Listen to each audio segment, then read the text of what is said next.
সেবা পাক্ষিক কার্যক্রমের অঙ্গ হিসেবে তৎসঙ্গে ত্রিপুরা সুন্দরী মন্দিরে প্রধানমন্ত্রীর আগমনকে কেন্দ্র করে আজ বিজেপি 47 আমবাসা মন্ডল কমিটির উদ্যোগে আমবাসাস্থিত বিজেপি ধলাই জেলা কার্যালয়ে স্বেচ্ছায় রক্তদান শিবির আয়োজন করা হয়।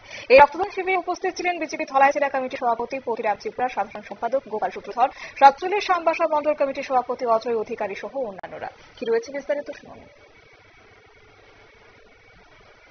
ভারতীয় জনতা পার্টির আমবাসা মন্ডলের উদ্যোগে এবং আজকে একটা ভালো দিন, আমাদের প্রধানমন্ত্রী আমাদের রাজ্যের মাতৃপুরেশ্বরী মন্দিরের নতুন ভবনের যে উদ্বোধনের উনি আসছেন, এই সামগ্রিক বিষয়কে কেন্দ্র করে আমরা আজকে আমাদের মন্ডল কমিটির পক্ষ থেকে এখানে এই রক্তদান শিবিরের আয়োজন করেছি।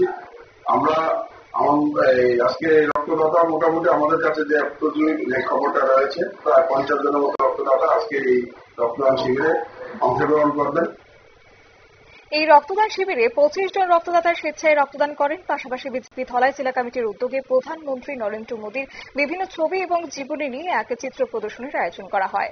এছাড়াও জেলা এবং বিভিন্ন মন্ডল কমিটির উদ্যোগে পক্ষকালে ব্যাপী সেবামূলক কর্মসূচি গ্রহণ করা হয়েছে। এক সাক্ষাৎকারে বিজেপি 47 আমবাসা মন্ডল কমিটির সভাপতি অজয় অধিকারী এই বিস্তারিত তথ্য তুলে ধরেছেন। নিয়ে নিচে ছোট্ট একটি বিজ্ঞাপন বিরতির সঙ্গে থাকুন।